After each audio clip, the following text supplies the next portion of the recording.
کہ 3 दोस्त काजी साहब के सामने फैसले के मुंतजिर थे। कमरे में खामोशी छाई हुई थी। काजी साहब गहरी सोच में डूबे हुए थे। उनके सामने अनोखी नौयत का मुकदमा था जिसका फैसला करना बहुत मुश्किल था। मुकदमे की असल हकीकत कुछ यूं है। चंद दिन कबल ये तीनों दोस्त उबैदुल्लाह, अब्दुल्ला और लुकमान एक साथ कमरे में बैठकर शतरंज खेल रहे थे।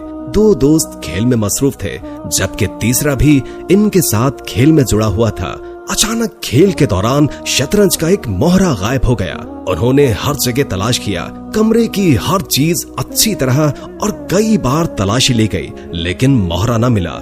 अब अगर वो कहीं नहीं था तो वो इन तीनों में से किसी एक के पास होना चाहिए था, लेकिन इन दोनों ने एक दूसरे की इज्जत और तकरीम और गहरी दोस्ती के तकद्दुस को सामने रखते हुए एक दूसरे को हरगिज इल्जाम न दिया। न ही किसी ने ये कहा कि एक दूसरे की तलाशी ली जाए, सिर्फ ये सोचकर कि दूसरा दोस्त इस इल्जाम तराशी का बुरा ना मान जाए। वो तीनों दोस्त बहुत समझदार और अमीर घरानों से ताल्लुक रखने वाले थे, लिहाजा उन्होंने इस मसले को हल करने के लिए शाही दरबार के एक खास मुशीर से रुजू किया कि वो इनका मसला हल करे। लेकिन उन्होंने उनके सामने एक शर्त रखी कि अगर वो जान जाए कि मोहरा इन तीनों में से किसी एक के पास है तो वो बाआवाज़े बुलंद इनका नाम न ले। ऐसा करने से वो दोस्त तौहीन महसूस करेगा। अब वो तीनों दोस्त शाही दरबार के आला ओहदेदारों के बेटे थे, लिहाजा शाही मुशीर ने सोचा कि वो जिसका भी नाम लेगा उसे उसकी दुश्मनी मोल लेनी पड़ेगी। बस उसने हार मान ली और उन तीनों दोस्तों से कह डाला, मामला बहुत संगीन है, बेहतर होगा कि तुम लोग काजी के पास अपना मुकदमा लेकर चले जाओ, वही आपका मामला हल कर सकते हैं। अब ये तीनों तो अपना सारा माजरा बयान करके काजी के सामने मौजूद थे। काजी साहब ने गहरी सोच में खामोशी से बैठने के बाद ठंडी सांस लेते हुए कहा, मैं आप लोगों को एक किस्सा सुनाता हूँ, आप लोग मेरी बात गौर से सुनिएगा। एक दफा का जिक्र है कि 2 दोस्त थे और वो एक ही शहर में रहा करते थे और एक ही साथ खेती बाड़ी किया करते थे। एक दूसरे के नफे नुकसान में हर दूसरे का साथ देते। जब कोई खानदानी परेशानी आती तो तब भी सगे भाइयों से बढ़कर एक दूसरे की मदद करते। कई साल यूं ही गुजर गए। एक का नाम आफ्ताब जबकि दूसरे का नाम जुबैर था। एक दिन आफ्ताब के वालिद ने अचानक उसे एक विरासती जायदाद में मिलने वाली जमीन पर, जो कि शहर में थी, काश्तकारी के लिए वहां जाने का हुक्म कह डाला। वो अपने वालिद की वजह से मजबूर दूसरे शहर जाने के लिए तैयार हो गया और यूं 2 दोस्त बिछड़ गए। आफ्ताब ने जाने से पहले जुबैर से ये वादा लिया था कि वो अब हर पल एक दूसरे के साथ नहीं होंगे, लेकिन वो हमेशा एक दूसरे को खत के जरिए अपने ख्यालात से आगाह करते रहेंगे और कभी एक दूसरे से झूठ नहीं बोलेंगे। और यूं आफ्ताब जुबैर से रुखसत होकर चला गया। दोनों एक दूसरे को हर पल याद करते और खुतूत के जरिए एक दूसरे की खबर रखते। एक बार जुबैर ने आफ्ताब को खत में लिखा कि मैं इस साल हज की अदायगी का इरादा रखता हूँ, अगर मुमकिन हो तो वो भी उसके साथ इस नेक फरीजे की अदायगी के लिए चले। जब आफ्ताब ने ये खबर सुनी तो बेहद खुश हुआ, लेकिन जो जुबैर ने इस हज की अदायगी की दावत दी थी उसके जाने में आफ्ताब बहुत परेशान हुआ, क्योंकि उनके इलाके में शदीद सैलाब आ जाने की वजह से उसकी फसल पूरी तरह तबाह हो चुकी थी। उस दौरान सख्त मेहनत करने की वजह से आफ्ताब भी बीमार हो चुका था। अब अगर वो सब जुबैर को बता देगा तो वो फिर परेशान होगा, लेकिन उसने उससे झूठ ना बोलने का भी वादा किया था, इसलिए उसने उसे सब हकीकत बता दी। उधर जुबैर हज की तैयारी में मसरूफ था, लेकिन जैसे ही उसे आफ्ताब का खत मिला वो उसे पढ़कर बेताब हो गया। उसने अपनी तमाम जमा पूंजी जो उसने हज के लिए जमा की थी अपने हमराह और दोस्त आफ्ताब के आबाई शहर की जानिब रवाना हो गया। और रवाना होने से कबल उसने आफ्ताब को खत के जरिए अपनी आमद के बारे में आगाह किया और तसल्ली दी कि तुम परेशान न हो।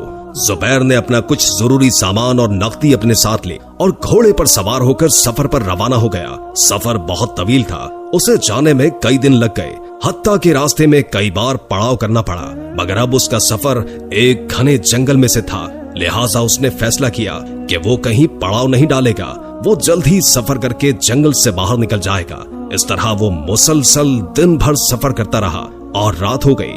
रात का दूसरा पहर वहां बहुत दरख्तों के घने झुंड में से 6 आदमी गुजर रहे थे कि अचानक वो उनके सामने नमूदार हो गए।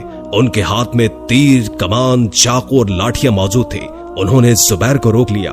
वो घोड़े से नीचे उतरा तो उसे पता चला कि वो सब डाकू हैं। उनके सरदार ने आगे बढ़कर वो सब कुछ उनके हवाले कर देने का कहा। जुबैर रोने लगा और मिन्नत समाजत करने लगा, लेकिन सरदार ने उसकी एक ना सुनी। उसने अपने सफर का सारा माजरा समझाया कि वो कैसे हज के लिए जा रहा था और अब इन पैसों से अपने भाई जैसे दोस्त की मदद करने जा रहा है। जुबैर ने डाकुओं के सरदार से वादा किया कि वो अपने दोस्त के पास जाएगा और उसे जितने पैसों की जरूरत हुई उसे देकर वो बाकी रकम लेकर ईमानदारी से उनके हवाले कर देगा।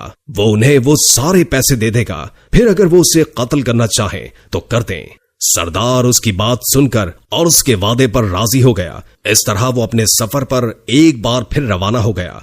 उधर जब आफताब को जुबैर का खत मिला तो वो मारे खुशी के जुबैर से मिलने के वास्ते और उसे सैलाब की वजह से कठिन रास्तों से हिफाजत से लाने के लिए लेने चल पड़ा। आफताब बीमार तो पहले ही था, उससे रास्तों की दुश्वारियां बर्दाश्त न हो सकी और वो एक खाई में गिरने से चल बसा। दूसरी जानिब जुबैर आफताब के घर पहुंचा और उसे आते ही दर्दनाक हादसे से दो चार होना पड़ा तो वो इस सदमे को बर्दाश्त न कर सका और बहुत रोया। वो मारे शदीद गम के वापस लौट गया। अब उसे अपना वादा पूरा करने के लिए डाकुओं के सरदार के पास जाना था। जुबैर अपनी सारी रकम लेकर उनके पास चला गया और उसे जाकर अपनी दर्दनाक कहानी से आगाह कर दिया। साथ ही कहने लगा, तुम लोग मेरी रकम ले लो और मुझे कत्ल कर दो, क्योंकि मैं अपने दोस्त के गम में जीना नहीं चाहता।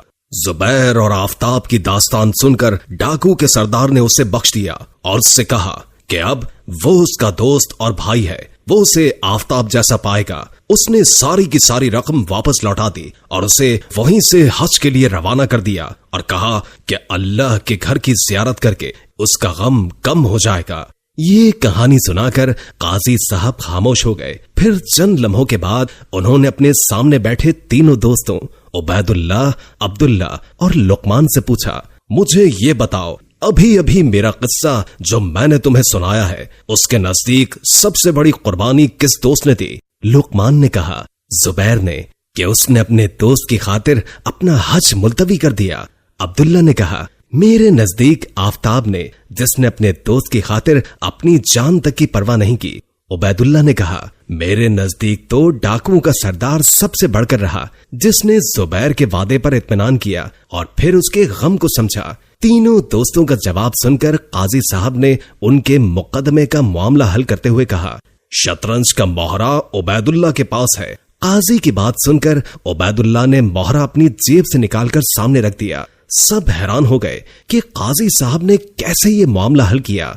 उन्होंने कहा, अब्दुल्लाह ने जुबैर को अच्छा समझा, जबकि उबैदुल्ला के नजदीक पूरे किस्से में डाकू का सरदार सबसे आला निकला।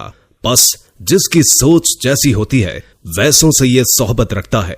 और उबैदुल्ला के जवाब से मैंने अंदाजा लगाया कि शतरंज का मोहरा भी उसी ने चुराया है। इस तरह उनका मुकदमा हल हो गया। मोहतरम दोस्तों, कहते हैं कि इंसान की सोच उसकी शख्सियत की अक्कासी करती है। जैसे इंसान की सोच वैसी उसकी शख्सियत। उम्मीद है कि आज की वीडियो आपको अच्छी लगी होगी। अगर वीडियो अच्छी लगी हो तो लाइक करके हमारे चैनल को सब्सक्राइब कर दें और बेल आइकॉन को क्लिक कर दें ताकि हमारी नई आने वाली वीडियोस का आपको पता चलता रहे।